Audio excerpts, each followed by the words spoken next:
Good afternoon, good evening, wherever you are. Hello to you all. Hello. Thank you for joining today's session. My name is Dr. Solomon Worku, Senior Advisor at the Ministry of Health in Ethiopia here. It's a pleasure to moderate this third webinar in JLA and Domestic Resource Mobilization series. This session focuses on demystifying blended financing and how it can support investment in women's, children's, and adolescent health. You will hear practical examples and lessons that you could use if you think introducing blended financing in your health system to support women, children, and adolescent health. Today's webinar runs for 90 minutes and the session is recorded. We'll be glad if you forward questions and comments throughout the session. If you do, please use the Q&A box for questions and the chat box for comments. Our colleagues from the National School of Government are supporting us with the technical side. We will use Mentimeter at the start and end of the session. Your inputs help guide the discussion and contribute to JLN's learning. Let's begin with a short poll. Please go to the menti.com and enter the code on your screen.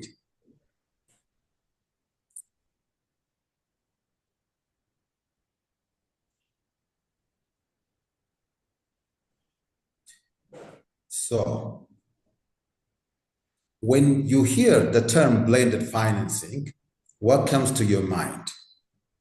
Take a minute to add 1, 2 to 3 words. What comes to your mind when you hear the term blended financing? Go ahead.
Do I see it to my screen, Spring?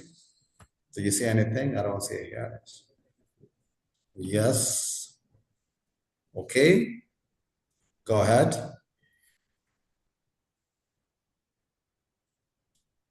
Yes.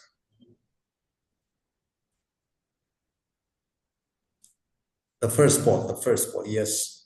Here we have, most of you mentioned about private sector, public-private finance.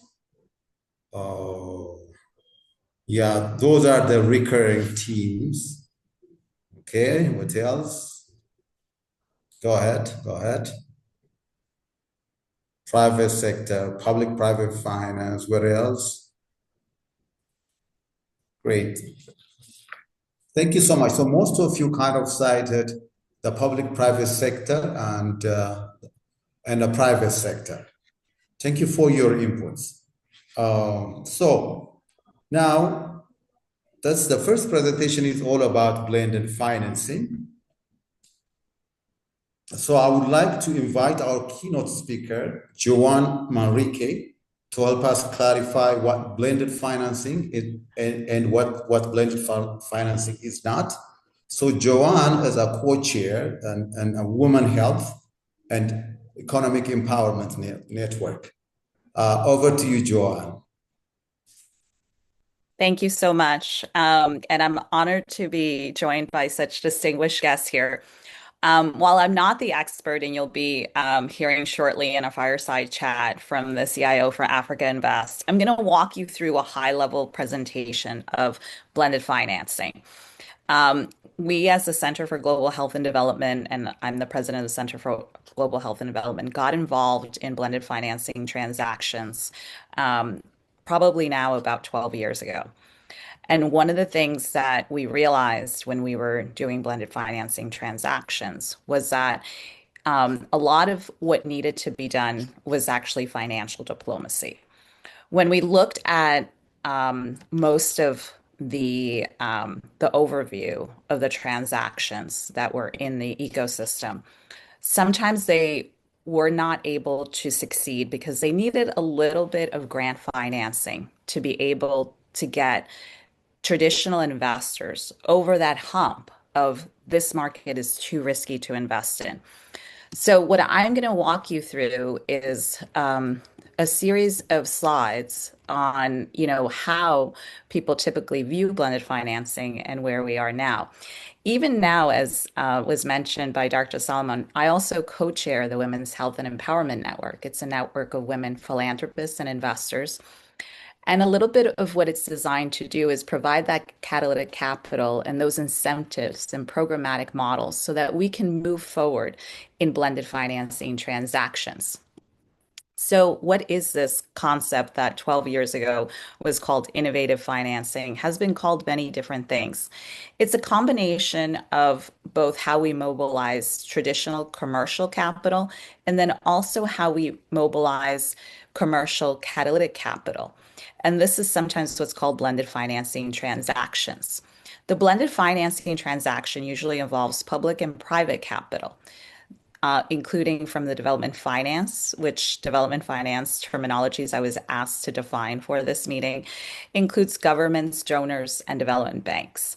Commercial finance usually includes institutional investors, net worth, family offices, companies. And the financing structures of how we use this, will get creative along the way. One of the things that I find very interesting as my team was doing some research over the past few months and a lot of the blended financing transactions that we've done is that sub-Saharan Africa continues to dominate global blended financing transactions. That activity has outpaced all other regions, which is, I think, prime for this conversation. When we look at the other markets in Latin America, Southeast Asia, and East Asia, we see that Sub-Saharan Africa is really leading. And so, what we need to understand is, what is that magic sauce that's making some of these transactions really scale? And then some of the transactions sometimes stagnate and don't move as quickly. And so while, I was also asked to address some of the myths, it's not a silver bullet. It's just not another name for grants. And it's not meant to be a permanent solution, but it's meant to provide that catalytic capital that actually gets investors to create larger financing vehicles like the one you're going to hear from the CIO of Africa Invest into the market. One of the things that we've seen as we've been designing these blended financing transactions at the Center for Global Health and Development is that we see that bridge financing, or what you're calling catalytic capital in some of these transactions, sometimes it could be as little as 1 million. In the case of a fund that we structured for Girls Education Fund for Africa, we saw that a 10 million catalytic capital created the incentive for another investment firm to join. And that incentive created for another private company to join, and then a private foundation. So the catalytic capital that started as 10 million was aggregated through different types of institutional capital, which created a 40 million investment of catalyzing. At the end of the day, because there was 40 million of almost first loss capital, it created an 8x in the available resources. So what started as a grant, and it was a grant actually from an institution you all well know but no longer exists, which was USAID, was able to finally launched into a $320 million vehicle. And so what we see in blended financing transactions is sometimes a little capital can go a long way, but you also need the political will. And sometimes the political will doesn't come from the health sector. It comes from sectors like energy, also tech. And right now in Indonesia, I was asked to speak to another example, a real life example of blended financing. We're seeing that a combination of both energy and access to economic empowerment is providing capital in health. And Indonesia has now secured a loan for over $4 billion. And some of the blended transactions along the way are supporting that loan, not necessarily directly in the areas of health, but have started in other areas such as energy and tech. So sometimes we have to use other sectors to bring us along. I was also asked to speak specifically on women and children's health and how we can, use blended financing in a lot of these transactions to empower women. What we see in this is that the sustainability of women and children's health really depends on different types of capital. I mentioned at a high level concessional capital, which means capital not at market returns, and also traditional capital that investors are seeking. And so what we see here is that along these different types of capital, we can empower women both from development financing, funding, concessionality, philanthropy. And we've seen in many philanthropic transactions that it ensures that women have access to income. We've seen some of these in different paying models for paying healthcare workers. But one of the things that's lacking in some of those small private sector models is that they need to be scaled. And so that's where we need to form these financing vehicles, such as the one that Africa Invests has formulated through the Transform Health Fund, to really take initiatives, empower women, address their health, address infrastructure needs, and scale it to another level. I'm not really going to go into the different levels of concessional capital here because once you hear from the CIO, we can dive into that deeper. But one of the things that I'd like to take you through is what would a blended financing transaction look like? A little bit is taking some grant financing, limited resources that are available, adding that to concessional capital investments, and creating a reinvestment vehicle. We've seen that happen through a lot of the different models that Convergence, which is a Canadian private sector blended financing modeling platform, has created. And so when you take a little bit of that TA and aggregate it to form blended financing transactions, you can create different facilities that provide long-term scalable financing in areas such as health and can provide guarantees. Guarantees that we are seeing now as the new blended financing solution, which, as I mentioned earlier, used to be innovative financing. But now with the blended financing transactions, we're really looking to innovate and leveraging the current infrastructure on the ground so it could be scaled. I'm going to stop right here. But in the different areas that you work in and in your different countries, I would suggest that you do a blended financing roadmap. Really identify, your country archetype, what type of financing solution is best suited for you as you're defining the health solution, and prioritize the financing challenges that you want to address so that you can evaluate with maybe some of the experts around the table here that you'll hear from how to create blended financing solutions and instruments that can really take some of the challenges that you want to see addressed to scale. So I'm going to stop here. I gave a very high level overview, but I really want to turn it over back to our moderator and then to our fireside chat with the CIO at Africa Invest so we can get very practical. Thank you so much, Joanne. I think just to give you a highlights of a few points that help guide the discussion forward. I think Joanne has emphasized that blended financing uses concessional or catalytic capital to crowd in private investment. It's not the same with public-private partnership, which is predominantly contractual agreement, and its focus is to enhance the efficiency of a private sector. Another important thing here is blended financing combines both public and private and philanthropic resources. And most importantly, for it to take off, it needs a political willingness. So these are one of the things that we probably need to consider when we think of, introducing blended financing into our health system, especially in enhancing women, children, and adolescent health. So having said that, we can now move into a focused conversation on a practical blended financing model with a perspective from Africa Invest and the Genesis, who operate in energy sector. Joanne will moderate the fireside discussion. Over to you, Joanne, now.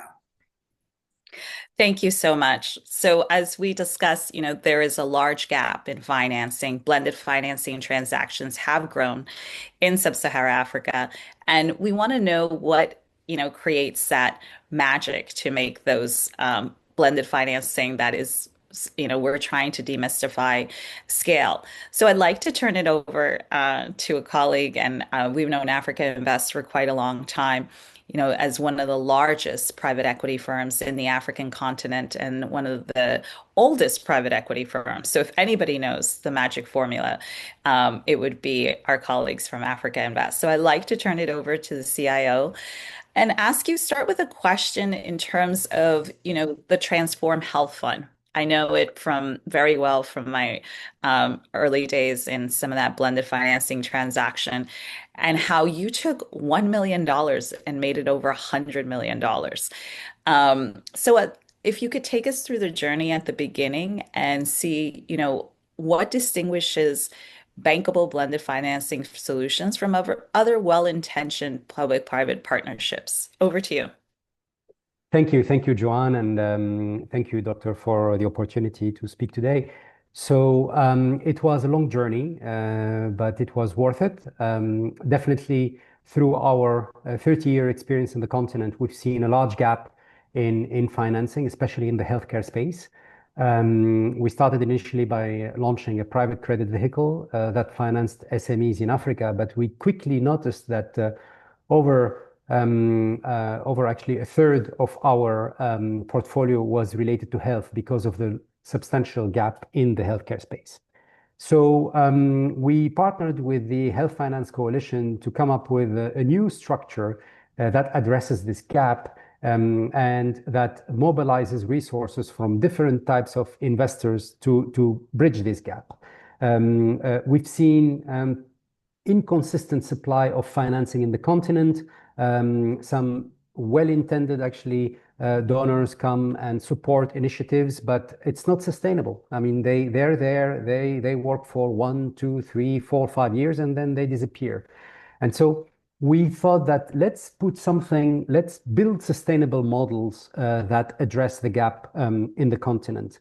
There were two approaches of doing this. Either we go by going deal by deal. So we identify opportunities that we can, in the healthcare space, that we can make sustainable through blended capital by attracting catalytic investors and commercial investors, or we go the wholesale approach. Let's set up a blended finance vehicle that will address this gap. And that's where we came up with this Transform Health Fund initiative, which is a blended finance fund that actually combines catalytic investors that are there actually to mobilize financing from the private sector and entice actually private sector investors to come into the healthcare space in Africa, especially the high impact healthcare space in Africa, which is viewed as very high risk, and the commercial investors that are interested in actually being part of delivering impact in the healthcare space in Africa, but also delivering a risk-adjusted return. This combines private investors, development finance institutions, and the likes that came into our commercial tranche. And the catalytic tranche, these were primarily foundations and family offices. So I'll leave it at this for now, and happy to share some slides to illustrate this. Thank you.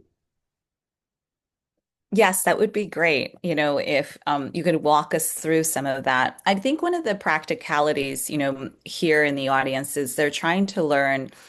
Yes, we're talking about large funds, but if we're talking about a specific deal structure, I know you've done a lot in the areas of nutrition. You worked hand in hand with some of the governments. As you walk us through some of what the mechanisms are for a Transform Health Fund in that blended financing transaction, how can, those practical experiences around nutrition, how can people replicate that? Oh, you're on mute. Okay, yeah, definitely. So, as mentioned earlier, uh, we were able through the Transform Health Fund to mobilize $110 million, and as you said, Joanne, initially we started with $1 million grant from USAID, and then we attracted other catalytic investors. And then the catalytic investors, which represented 35% of the fund, helped us mobilize commercial capital to bring the total size of the fund to $110 million. So that's the multiplier effect that we managed to deliver through this fund. But talking about nutrition per se, um, um, we financed actually a company in Kenya, Insta Products, that actually sells and develops food supplements for malnourished children in Africa. And the attractiveness of this opportunity to us was this is one of the few local players in Africa, because the rest has been historically imported from outside of Africa. Its products are recognized in terms of quality, but more importantly, it's certified by the biggest donors, such as UNICEF and the World Food Organization. And this institution actually managed to deliver a quality product at a reasonable price, produced locally. And our financing is going to finance further vertical integration by providing for local supplies of in this case, groundnuts, which are the key ingredient to many of these food supplements. And so we financed the construction of a processing plant to be able to source groundnuts locally in East Africa. And stop importing from Asia and other parts of the world the raw materials to achieve local supply. I mean, basically to reduce reliance on global supplies and have local supplies deliver a local product that is distributed in Africa. What is important here is that the target audience, obviously, for this product is malnourished children, and so the impact thesis of this investment is tremendous. But on top of that, this factory, I mean, if you come to visit it in Kenya, is not only state of the art, but uses the best energy preservation systems that exist in the market. So it uses solar panel, it uses energy efficient cooling systems in the processing, and this factory has reached actually 1 million children in 2023 and expanding its reach even further. Today, following the success of this investment, we're looking at replicating this into Nigeria, and we are looking at financing a similar plant in Nigeria so that we have one in East Africa and one in West Africa. So one very important thesis that we're trying to deliver through this fund is back models that are replicable and that will contribute to enhancing quality of life and enhancing the dailies in Africa, and especially targeting vulnerable children and women. Thank you so much. And as Africa Invests, having raised over $2.3 billion, since you first started, it's, your expertise in some of this blended financing transactions that we're looking to. So if, I know you have some slides to share, provide Yeah. some of the modeling overviews for our audience. Of course. Yeah. So actually, what I wanted to show here is the fact that through this blended finance structure, we brought in catalytic capital from, as I said, foundations. I mean, one of them was actually a family office out of the US that was interested in delivering impact in the healthcare space in Africa. Obviously, we had USAID. We had also FSDA as an investor in this catalytic tranche. And since the development of this fund, we had engaged with global corporates that are involved in the healthcare space, namely Philips and Merck. So Philips, actually, we convinced Philips to split their commitment, $5 million to the catalytic tranche and $5 million to the commercial tranche. And we also convinced Merck to join us into this venture. Merck came only into the commercial tranche with $5 million as a sign of basically commitment to the impact thesis of this fund in Africa. On the commercial, for the commercial pool, we managed to attract a few development finance institutions such as IFC and Proparco and Sweat Fund.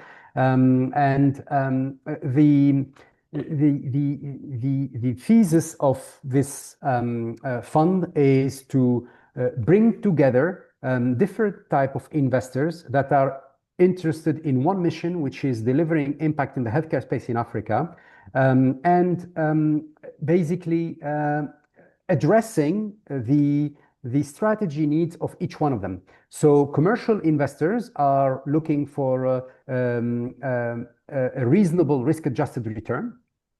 Catalytic investors are looking to actually preserve their capital, and they're looking to play a catalytic role and attract commercial capital and de-risk commercial capital. And it's important to combine all of this with technical assistance, because there is a lot of work that goes into preparing these transactions that we finance through this fund, through technical assistance, through what we put in place together with the Health Finance Coalition, a facility called the Deal Construction Facility, which prepares transactions that are not bankable today to become bankable and help them enhance their business model and fine-tune their business model. So that's what we managed to bring together in this case, in the case of the Transform Health Fund. This is patient capital, because this is a 12-year fund with 2-year extensions, and we're actually going with 7 to 8 year tenor, and with the capacity to recycle the cash of the fund, which would allow us to deploy over 150% of the committed capital by our LPs. So, I mean, quite a very impactful and very actually highly structured fund that allows us to bring different breeds of investors to deliver one mission. And I think you mentioned something so important, which is the technical assistance facility.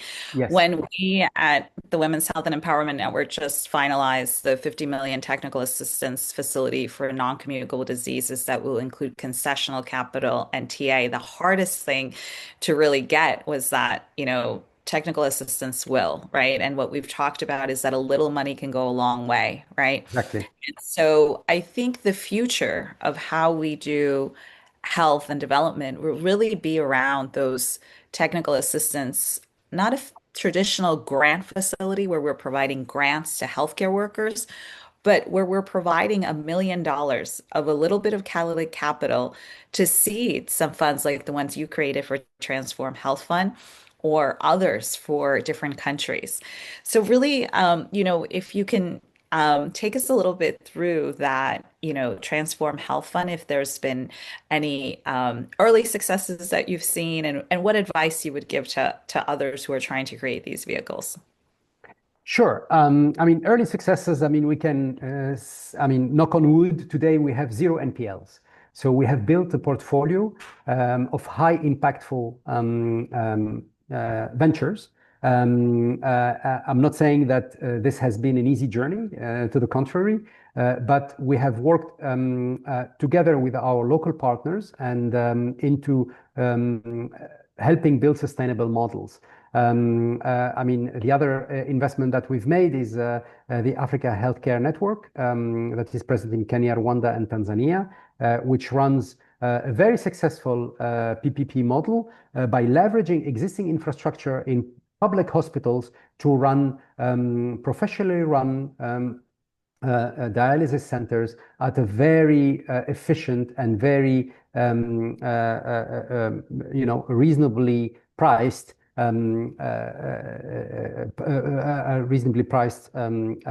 service delivery. So in this case, the public hospital puts the infrastructure at the disposal of the company. The company upgrades and makes all the fittings, brings the equipment, and runs these facilities. And it's a win-win partnership. The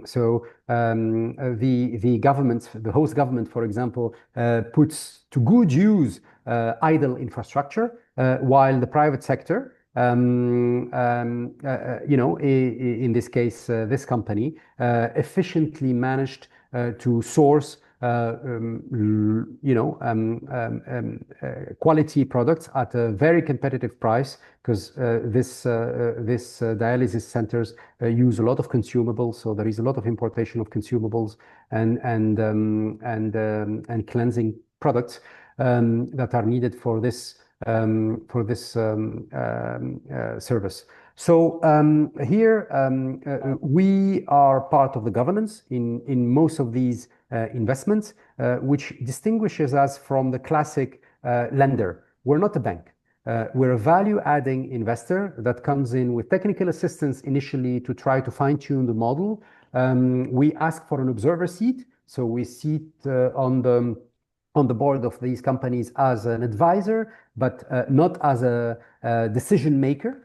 And we try to create synergies between the different companies in our portfolio. Here, if I may say that, I think we managed to address multiple gaps, but there is one gap that is missing, is how to de-risk the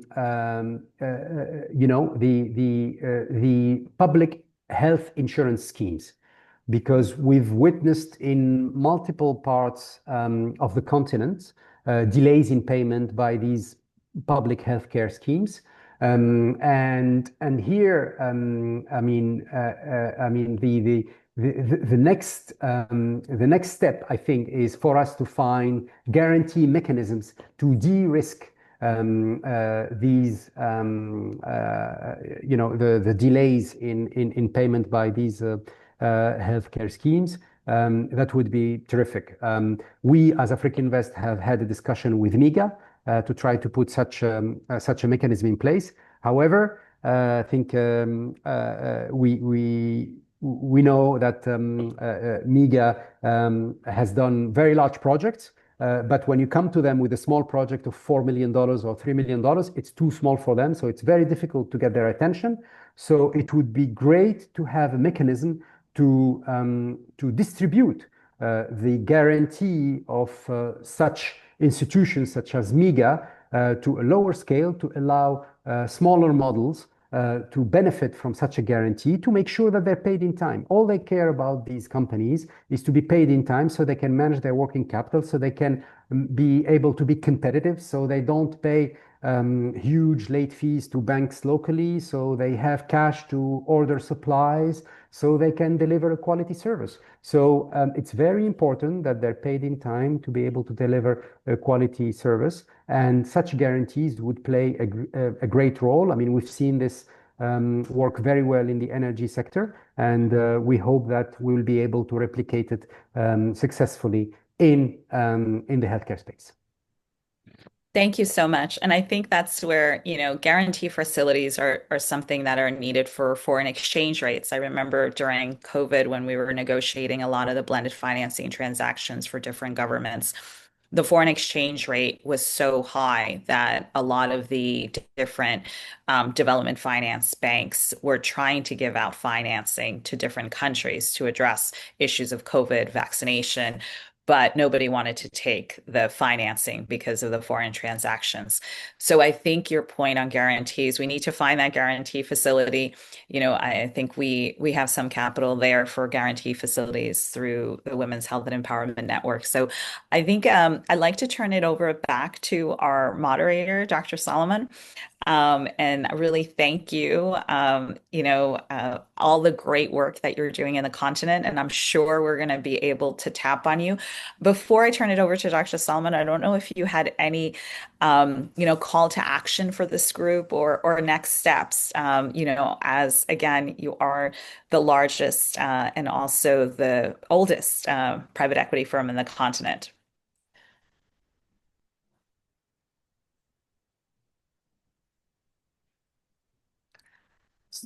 Sorry, this question is addressed to me, or Yes, just to you. yes, okay. You leave us a call to action before we turn it back over to Dr.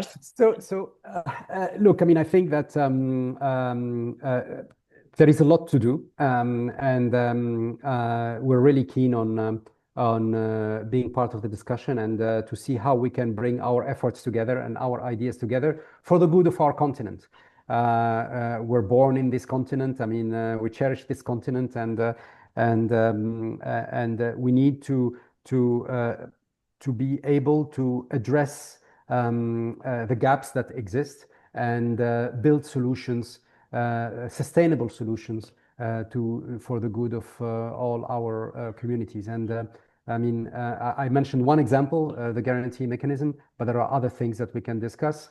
The key here is to build sustainable models that are sustainable in the long run, and deliver quality healthcare services at a very low price point. I mean, one anecdote is that when you look at what India has been able to achieve in terms of cost of delivering healthcare services at a very low price point, I think that should be our objective, is to lower the cost of delivering quality services, and we should work together in achieving that. Thank you. Thank you. And hopefully we will over the next series of sessions. Back over to you, Dr. Solomon. Thank you, Joanne. Thank you, Skyler. I think thank you, Skyler, for the promise as well. This conversation is about women, children, adolescent health. Protein, energy, malnutrition is an important cause of child mortality and morbidity in sub-Saharan Africa. And then you bring up this important point about the production of plant peanuts. If you look at Ethiopia, we import them from India. We cannot maintain the standards here. So, these are one of the things that we need to learn from each other here. I don't think the conversation will end here. For every one of us in this call, probably we need to follow up on this as well. If Ethiopia intends to introduce, a production of plant peanuts, and how should we go about it? Where should be the starting point? Who are we going to consult and contact, taking this moving forward? I don't think this is only an academic conversation that we're having now. So this malnutrition is an issue. It's an important problem for child mortality. So, having this sort of infrastructure in our country could contribute a lot in reduction of morbidity and mortality as a result of malnutrition. And thank you for bringing that example. It's very, very important. All right. Let's move. Now we shift to a country perspective. Kenya has a practical experience in applying blended finance in health. So I'm pleased to invite Mr. Stephen Kaboro. He's an economist at the National Treasury and Minister of Health in Kenya to share a case study on how blended financing has been used, the problem it addressed, the structure, and the results. Stephen, the floor is yours. Thank you very much, Dr. Solomon.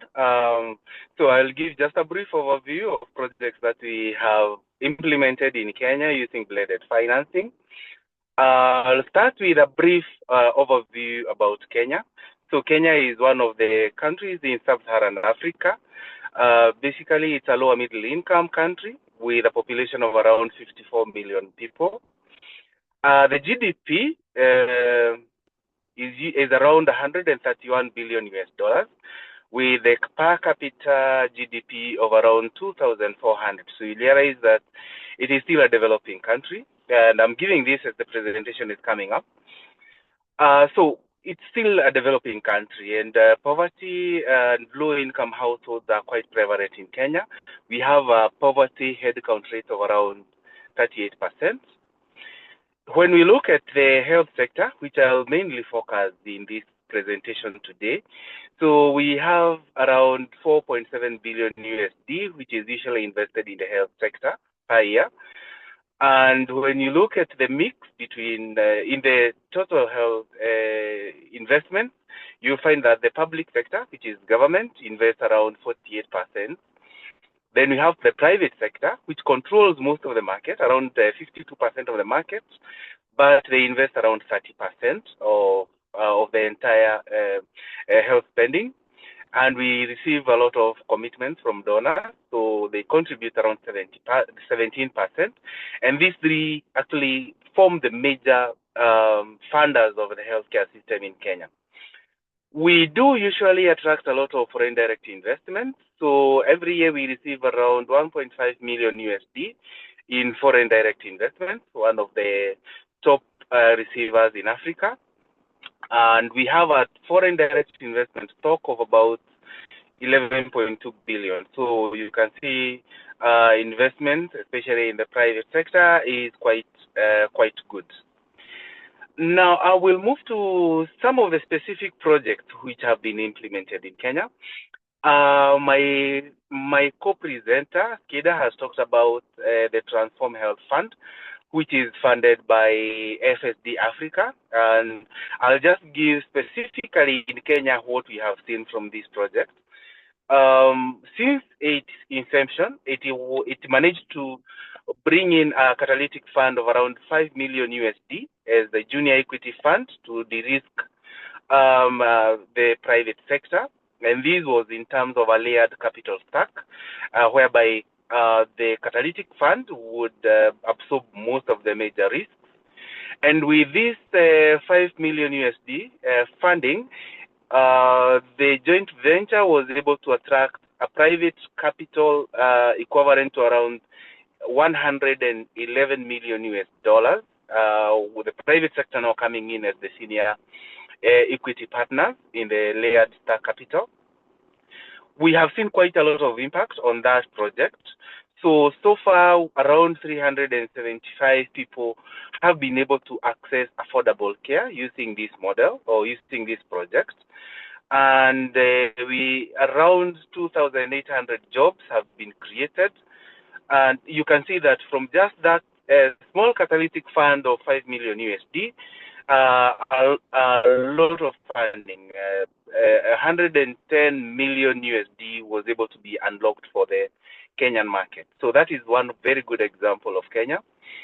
Now we have another three which I would highlight being implemented in Kenya. The second one being the Open Doors Africa Private Healthcare Initiative. So this is implemented through the Health Financing Coalition Guarantee Facility. It started around the COVID period, during the COVID and after the COVID. And in terms of scope, it was to provide loan guarantees for working capital from the private sector, specifically going toward capital development for the private sector, also looking at issues of funding equipment and service provision in the market. So it was this is also a blended financing structure initiative, whereby we have the private sector guarantee, which is provided by major partners like I have listed there. We have SCORE, we have Rockefeller, we have MCJ, Amelio Foundation. So they provide the capital loan guarantees. And we have Health Financing Coalition, which administers the fund in the country. And the private sector, of course, is able to come in, and with the loan guarantees, they're able to access financing from commercial banks at very good rates. So the impact so far, we have around 19.2 million US dollars that have been accessed in the loan guarantee. And they have also brought in about 30 million through the actual loans, through the medical credit fund. So far, we have around 8 companies which have benefited with the loan guarantee, and it has funded around 267 facilities in Kenya. This is specifically in Kenya. The next project which you can look at is the medical credit fund, which is offered by Farm Access. And this project mainly aims to increase access to better healthcare services in Africa, and specifically it is geared towards low-income patients who are accessing healthcare, mainly through social insurance, private insurance, and other access points in the low-income segments of the population. And the project design, it is designed to provide loans to the private sector who are specifically offering services to very risky businesses, which otherwise would not be able to access this funding within the commercial banking sector. So they will provide these loans, and the services will be provided to the population. And mainly, they reduce the risk of investment in the sector. When they offer these loans, they're able to offer them at very good rates, and they have the capacity to offtake a lot of heavy or risky businesses, which the private sector is not able to access, and they give these loans to them. So these loans are mainly used to finance 4 key areas. 1, facility improvement. 2, provision of equipment and services to the population, and staff and procedures that deliver enhanced care for all patients. So these terms of operations of the facilities. And the loans that can be accessed through this fund range from around 100 euros to a maximum of 3 million euros, depending on the private sector appetite for the loan. So currently in Kenya, this fund has been able to disburse about 165 million euros to over 2,100 healthcare providers who are mainly going for incubation and expansion in very risky, low-income segments of the population. And we note that this mainly works by providing loans which are mainly in risky environments, so it will de-risk the private equity funders from these high-risk areas. The last project which we look at is one that was implemented by the United Nations, and it was given through the private sector. So this project was using blended financing, and specifically focusing on performance-based reimbursements to the private sector, and whereby the private sector was supposed to offer services to adolescents and reproductive health. So basically how this works was the private sector would provide upfront capital and invest in projects that were providing health services to adolescent reproductive health areas. Once the services were provided through the private sector capital, and the private sector was able to document the social impact of this work, then the donor, who are mainly coming through the United Nations, would be able to reimburse the private sector for the capital that they have used, and they're able to reimburse this capital at, with interest rates, market rate interest rates, thereby unlocking private sector investments, upfront investments in health. So mainly the United Nations and the donors that they were able to pull through would absorb the performance risk if the private sector was able to document that they can give social outcome in the health. And the private sector was supposed to actually give the upfront capital and provide these services, mainly focusing on family planning and HIV care for adolescent and young women in Kenya. So the impact for that project, we had around 420,000 adolescent girls who were able to access these services. And mainly these were services whereby these adolescent girls would not be able to get through the usual traditional funding model. So with that, I would like to give a few challenges which we have seen in Kenya, specifically looking at the 4 projects. So we have several challenges which we have seen being faced by the projects. Of course, the projects tend to focus mainly on low-income households in Kenya. So there is usually a perception in the private sector that these segments of the population are high risk and therefore not bankable, or the private sector would not be willing to go into that section. And when the government provides these services, sometimes we find that the services are not optimum. So the private sector would be the best place to provide these services when they receive this kind of funding through blended financing. The second area, the second thing which we noted in Kenya as a challenge was the rates of return for private sector when they get into this market. So of course, the rates of return have to be negotiated between the philanthropists, donors, and the private equity partners coming on board.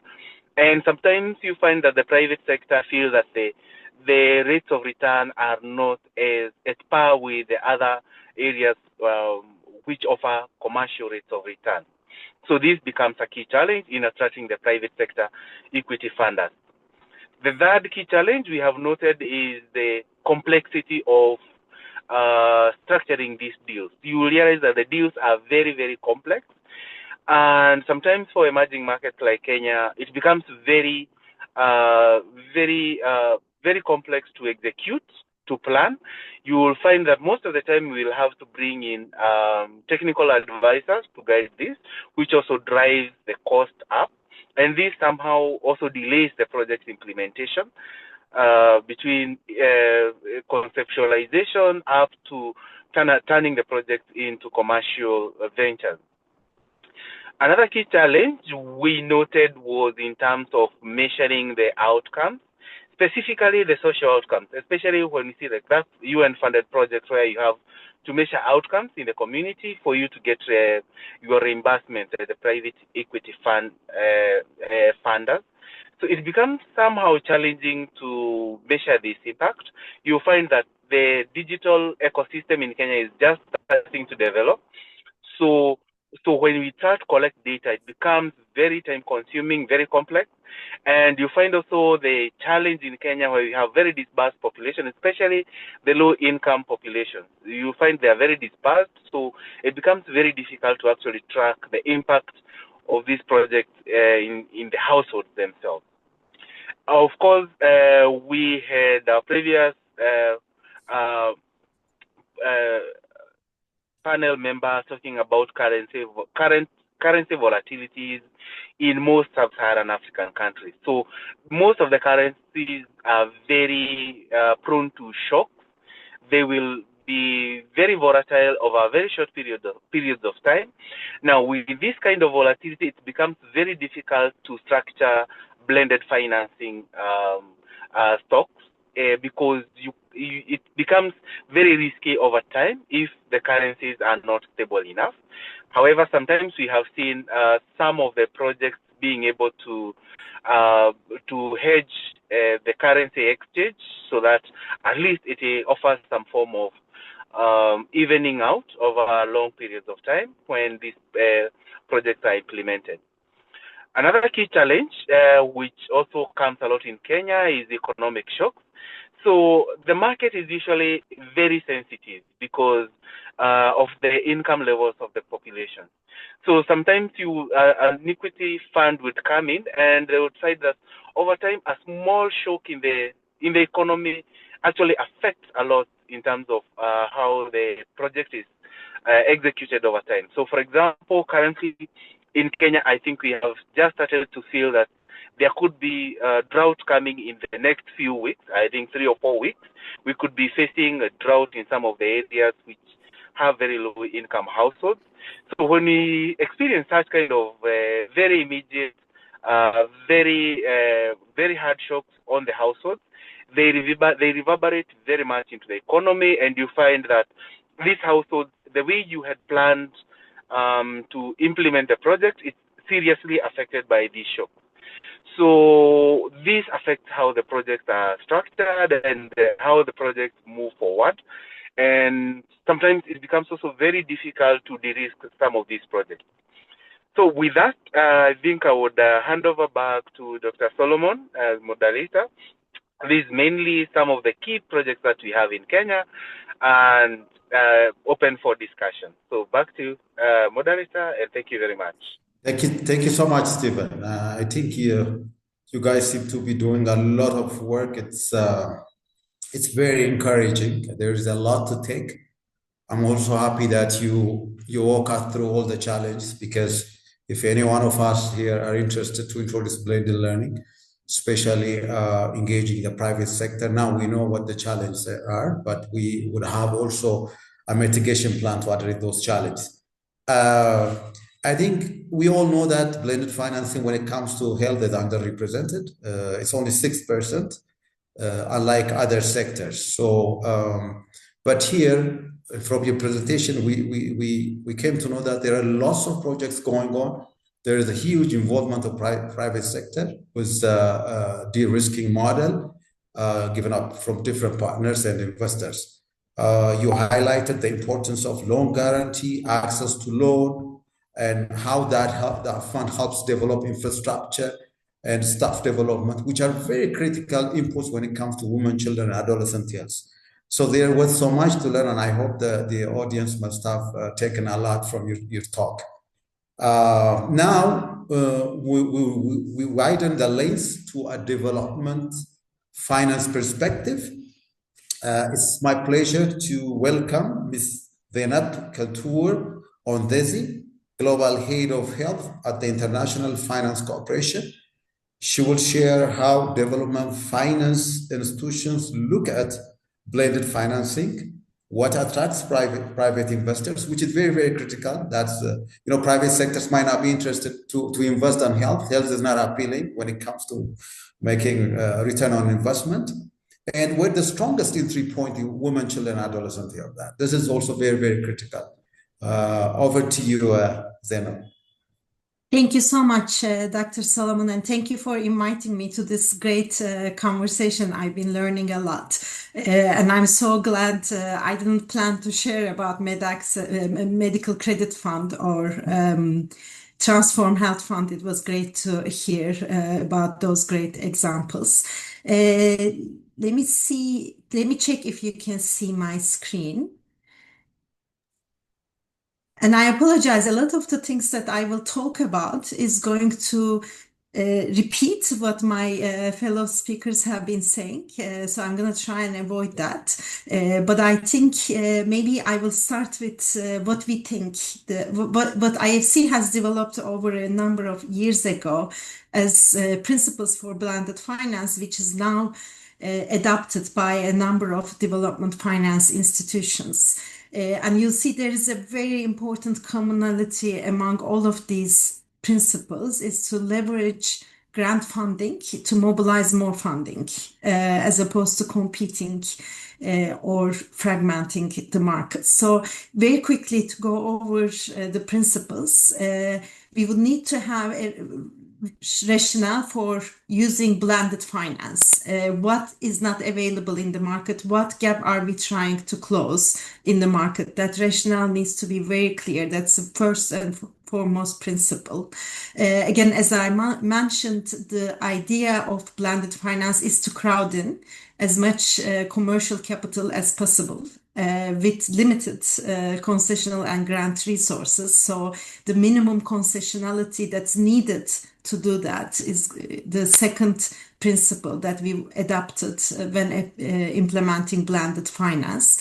Third one is commercial sustainability. Our approach to blended finance is a bridge to enable private investments to achieve commercial sustainability in the future. And the reason for that is to make these private projects not dependent on permanent grant funding, which we know is very high risk for many of these projects. So that visibility of eventual commercial sustainability is the third principle. The fourth principle is, again, blended finance addressing a market failure.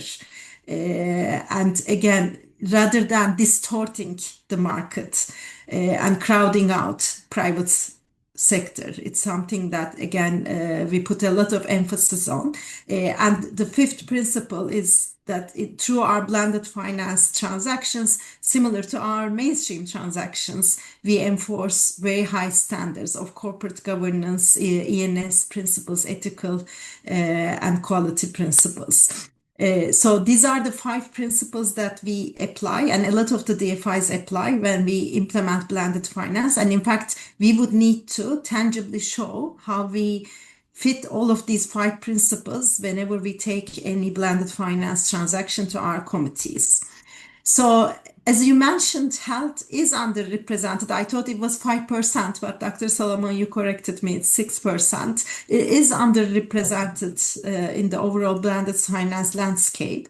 I think one of the things that we need to be cognizant of is that the projects in healthcare are also small in size.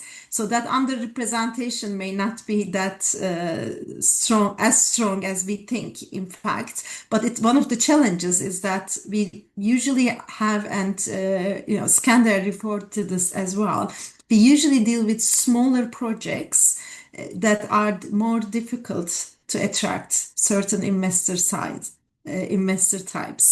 Now, the funding gaps in health are growing, and this is both because of fiscal spaces competing with many other sectors and getting narrower and narrower, and also the traditional grant funding sources, declining. In fact, only last year there has been a 20% decline in global health ODA financing.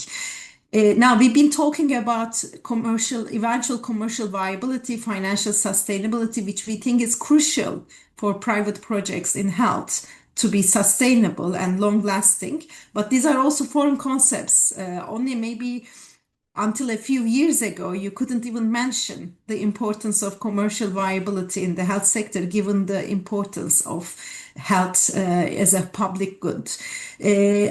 The other challenge I'll talk about is the fragmented donor landscape. Again, one of the issues we face is that we're dealing with very small projects, even in aggregation, and there are funding available for specific products or specific areas like women and health, very important issue.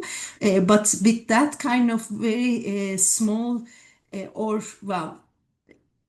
large number of donors looking at different pieces of the puzzle, sometimes it's hard to attract larger private capital into this space. Again, everybody talked about the high perceived risk. I will emphasize that the risk is not just commercial, financial, but there's also a very high reputational risk, given that we're dealing with patients in healthcare, which is also reducing appetite of investors.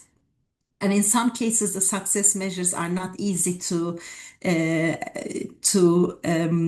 measure, because it's not only number of people you reach, it's also the health outcomes, especially in the preventative space, very hard to measure the success factors.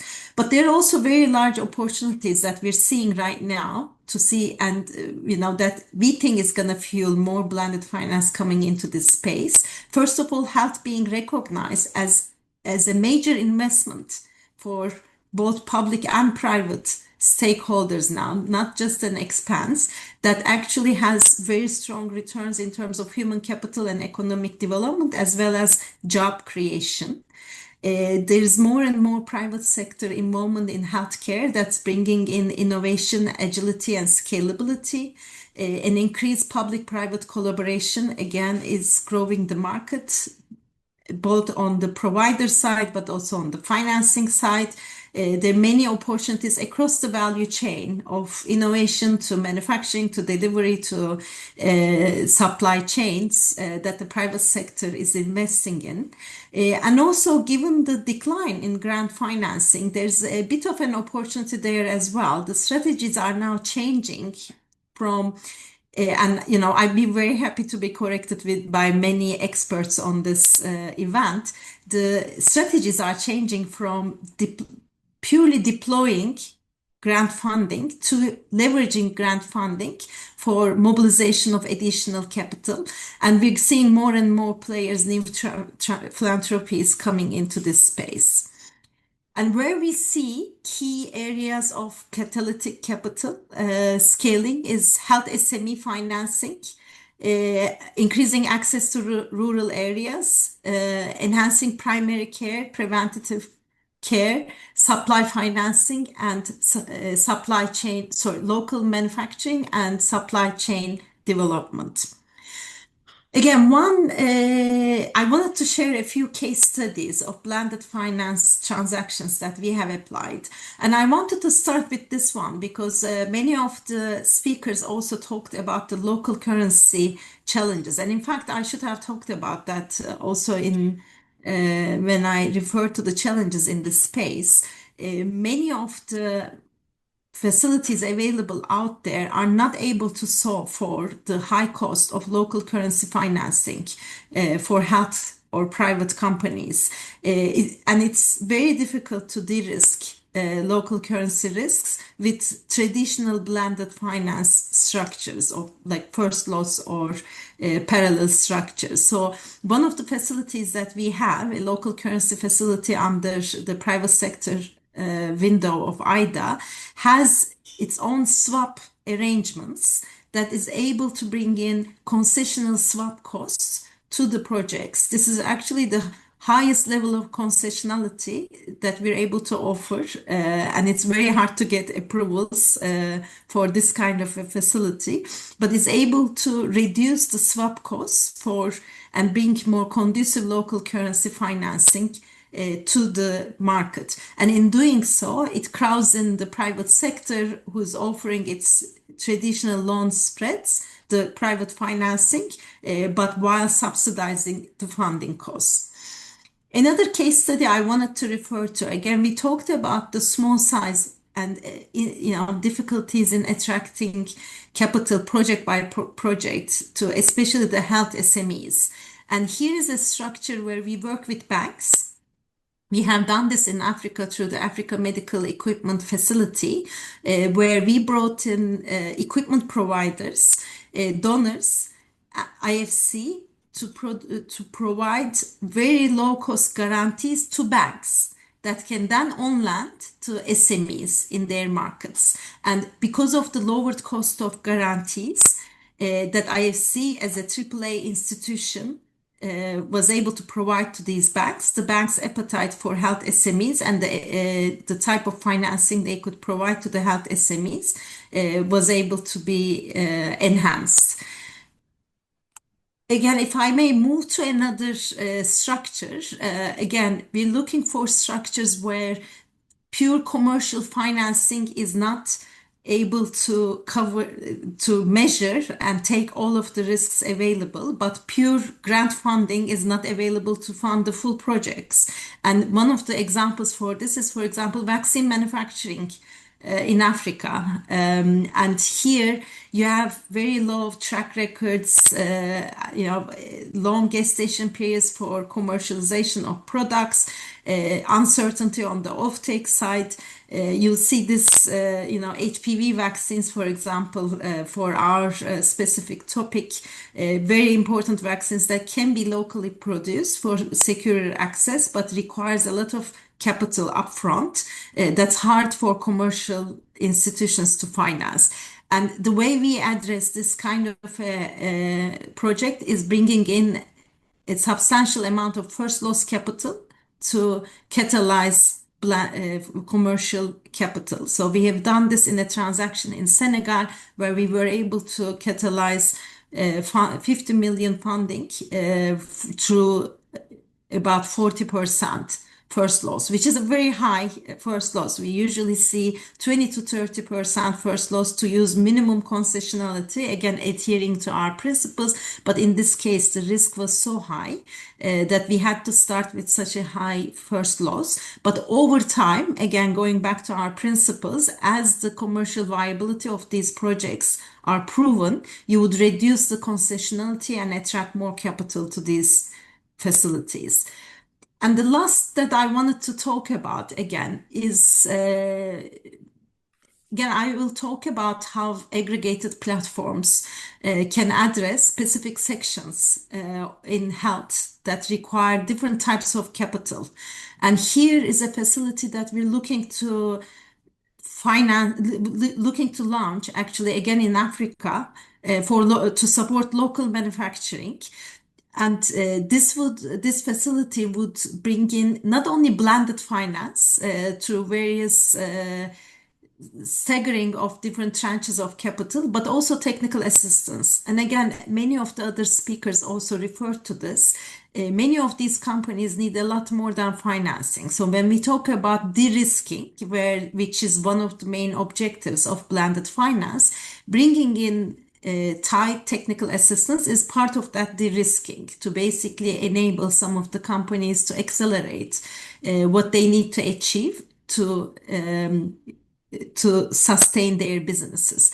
So bringing together all these different aspects as a one-stop facility, we believe is going to address some of the issues like Skander was mentioning, again, in terms of the smaller size of the companies. And one of the innovative methods that we're trying to also implement here is to tie to procurement programs and volume and payment guarantees to also de-risk the demand side of things. So this is not easy to do. It requires a lot of partners to come together, but it's also one of the objectives of coming up with an aggregation like this is to address that fragmentation issue in the market, where many of the companies are now being approached by multiple institutions that have complementary offerings, but are unable to bring these together as a package to get a visibility of funding and technical assistance required until they reach self-sustainability. And this facility is basically meant to achieve that kind of a one-stop shop approach. So let me stop there. I try to avoid repetition, but I think there are a lot of common themes there. But I hope that was useful. And back to you, Dr. Solomon. Thank you so much, Zainab. That was really useful. You don't have to doubt. That was brilliant. Thank you so much. You highlighted very, very important things. Now we know the development finance institutions principles are. So this is key. We also see there are lots of opportunities. Instead of the challenge that I was looking at, the opportunities, it's an immense. So this is something that is very reassuring that blended financing can work, whoever intends to do it. And it's also important that we see that you cover all important areas when it comes to women, children, and adolescent health. There is the blended financing can work through primary health care. You've mentioned the supply chain, which are all critical pieces when it comes to women, children, and adolescent health.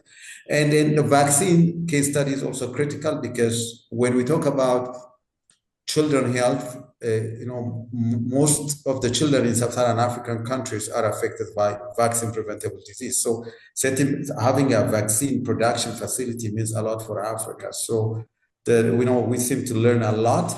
And last, and which is very, very important piece that you've mentioned about it, the technical assistance. You could avail the funds, but funds will not do everything. And having the expertise, on the ground, making this happen is also critical.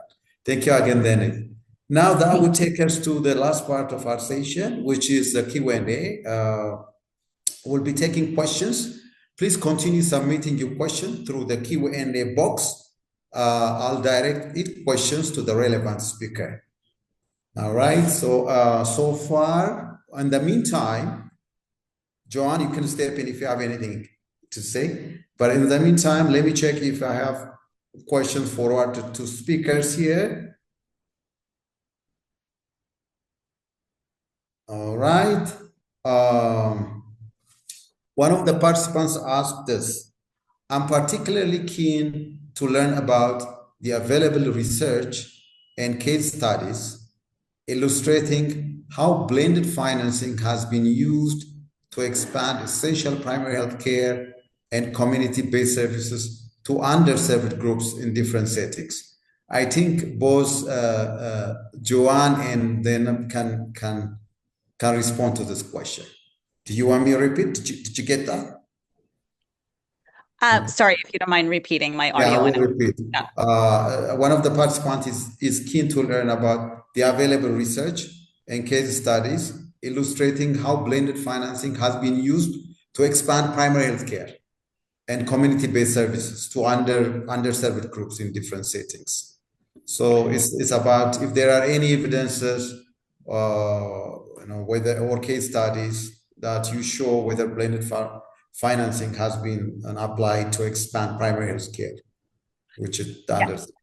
Yeah, thank you so much. So I'll start. I'm sure our other speakers have much more expertise in this area. Currently, in the transaction that we're doing in Indonesia, where we launched a $50 million facility that provides both technical assistance, concessional financing, and equity financing, and also guarantees. The direct impact for health is that this facility is being structured alongside a $4 billion loan. So the facility is meant to look at the gaps, and some of the gaps that we've identified, as was mentioned by the IFC speaker, was in manufacturing of vaccines. And so that upfront cost for vaccine development is really needed. And so what the facility will do is it will provide that original 5 million of TA that is needed to really get everyone in that partnership and deal structure to be able to scale, and also the money for things that finance ministers don't fund, like advocacy and awareness, because you could have a diagnostic, you could have a vaccine, but if you don't have a patient that's actually aware and can consume the product, I mean, we think about it as health, but it is a product at the end of the day, then there'll be a market failure. And so what we are looking at in that health impact right now is really to meet the demands of that $4 billion fund along the healthcare continuum. I'll turn it over to the other speakers. All right. Zainab? Yeah, just to add to that, I fully agree with Joanne. But again, some of the facilities that I talked about to address the health SMEs, they're specifically geared towards primary care and rural areas, because these are the areas where it's hardest to attract commercial capital, especially bank financing, because they're low capex, security not available, very small sizes. So the Africa Medical Equipment Facility was specifically designed to enable these primary care facilities to acquire equipment. Similarly, the speaker from Kenya spoke about medical credit fund, also has a lot of access for primary care. I think one of the challenges that we see there is that, working through banks, that the viability of the primary care model needs to be strengthened, because again, if you are making these facilities grant dependent, like many of the social franchises are that play a very large role in Africa, for example, for delivery of primary care, once that grant funding is not available, the clinics close.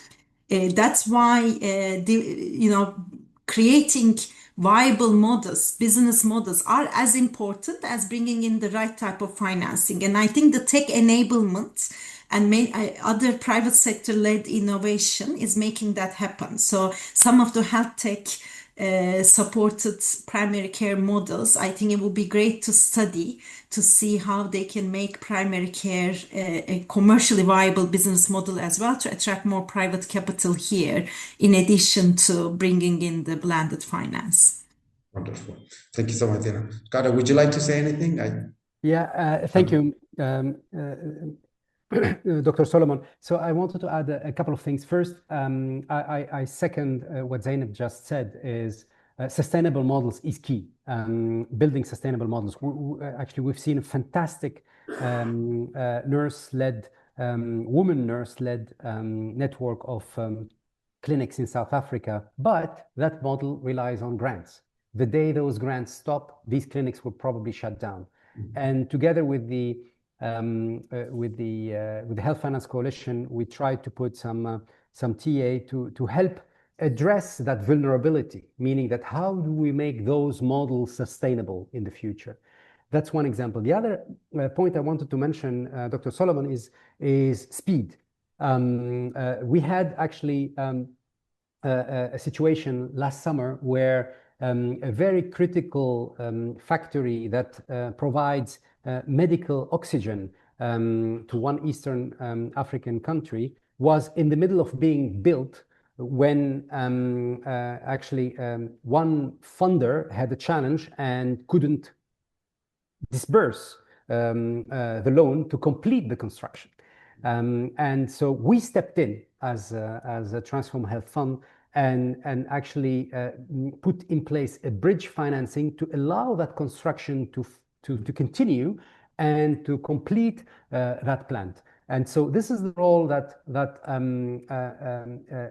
players such as ourselves can play also, is that filling a gap, even if it's a temporary one. And so speed is critical in this case, in being able to react to crisis situations the way we did last summer in financing this oxygen oxygen generation plant, medical oxygen. Thank you. Thank you so much, Guy. All right. So far, I have only two questions. Second question is, I think it must be from the same person. It reads, blended financing in resource mobilization or transaction is somehow clear, but I would love how it works I would love to hear how it works in provider payment modality, blended provider payment. Since many of the countries are obtaining financial resources from multiple sources, can we say that it's blended? Repeat. Let me get this clear, right? So this person is interested how blended financing in resource mobilization or transaction is working. How does it work in provider payment modality? Since many of the countries are obtaining financial resources from multiple sources, can we say that it is blended? Can we say that it's blended, Joanne? Put me in the hot seat first. Yeah. Because it was you who were trying to demystify the blended financing. I know, I got to demystify it. That's why I brought our colleagues from African. It's all right. I think, a country receiving financing from multiple sources is what we've seen to date in many of these blended financing transactions. I mean, I remember when, I was sitting on the initial board of the Global Financing Facility at the World Bank, and Sweden was bringing in their capital, Norway, USG, and others. And one of the things that GFF eventually became was a World Bank facility, but it was supposed to become its own blended financing facility. It was supposed to be totally independent. And so I would say that this has been an argument, and that was almost like 11 years ago. This has been an ongoing debate for over a decade. And a country receiving sources, is not necessarily an example of blended financing, right? Because it's grant capital, right? And GFF, it's debt. I think the true blended financing, as the speakers just mentioned, is we need all of these different instruments, right? We need a guarantee. We need the grant to provide that concessionality for the investor that is risk adverse. But I think the other thing that we need is also the financial diplomacy of integrating these different types of capital in the ecosystem. So in some of the countries currently in Southeast Asia, we have several development banks that are giving billion-dollar loans, foundations. It's all blended. It's all meant to be catalytic capital to attract larger private sector capital. So I think the issue is not whether it's blended or not blended. I think the issue is how do we coordinate a lot of that capital coming into these countries in a way that we could take the 1 million and make it 100 million, the way Transform Health Fund did, and really coordinate as the different types of capital are coming. Right now, in some countries and in Southeast Asia, we have 4 billion loans. We have 2 billion of concessionality. I mean, it's not lack of money, I always say, which is controversial. It's how we structure the money. And so different types is not blended. It's not wrong. What we need to do is coordinate that type of financing so that we can create the proper vehicles. And I think forums like these will help us exchange information and really deploy capital so it's efficient and effective. Thank you so much, Joanne. I think we're left with 3 minutes. Maybe final words, any take home that you would like to forward, Zainab, Skadar, and Joanne? And then Dr. Solomon, if you don't mind, I wanted to take half a minute to add to Joanne's response because I think we're all thinking about blended finance on the provider supply side. If I understood the question correctly, I think there are a lot of opportunities to create blended finance structures on the demand side, especially now that governments are struggling to increase their domestic financing capabilities. So one of the things that the World Bank Group does, both on the bank side and through MIGA, is to de-risk commercial banks lending to governments.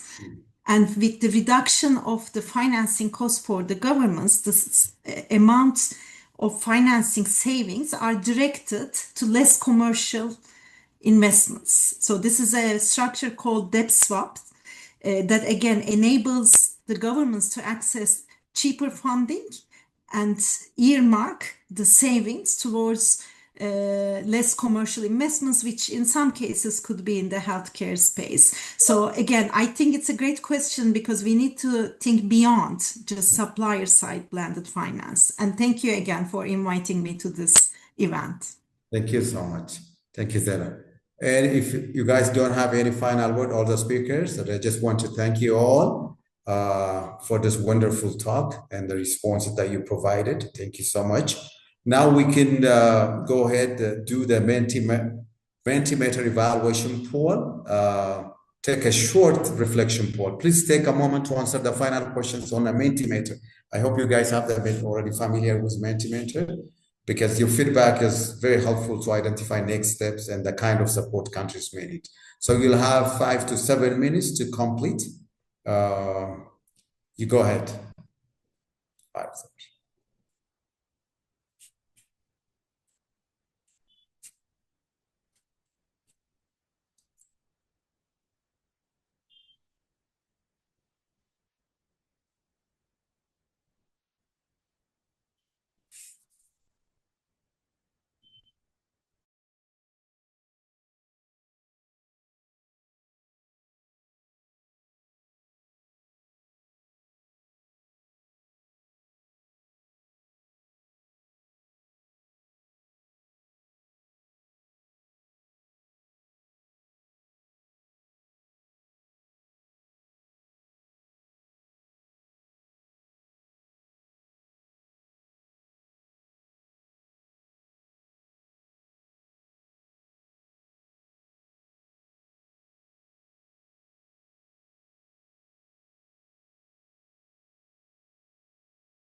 Hope we're done.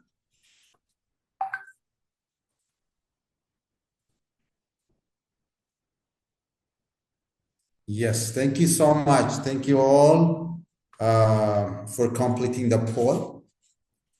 Let me briefly summarize the key message. So I'm not going to take much of your time. So few of the key points that have been highlighted and the takeaways are: number one, blended financing is a practical way to mobilize additional resource. It's not the only solution for alternative financing mechanism, but it can be considered as one way to mobilize additional resource to enhance women, children, and adolescent health. That's number one. Number two, it works when catalytic capital help to de-risk. I think de-risk here is the key word, because most private investment I might not be interested because it has a high risk business. So if we do a de-risking, we can attract lots of private investors into this. And number three, partnership between government, investors, development finance institutions, and philanthropy is key. Number five, grants are not sustainable, but blended financing may be sustainable. It's also very important to fill in some gaps, like it's been mentioned earlier. And overall, it seems that there is a strong interest in exploring continental blended financing vehicle and in continuing the conversation to a planned session in the future. So I think GLN will probably may sort this out on how to guide, network, any country or would be interested to introduce blended financing into their health system to enhance women, children, and adolescent health, because it requires lots of consultation, I think, and we need to know who turn to for guidance, for consultation. People might also be wanted to, if they have an idea and if anybody is interested in this, where do they start from? Where is the starting point? So I don't think the conversation is going to end here. It would continue. This is not an academic conversation. This is something practical. We all, in sub-Saharan countries, would be interested to improve women, children, adolescent health. So thank you all for the rich insights shared today.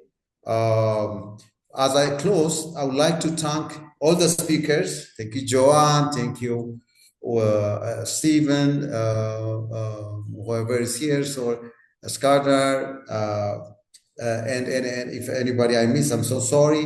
The JLN Secretariat, the National School of Government South Africa, our technical and coordination team behind the scene who's been active, and all of you who joining and contributing to the session today.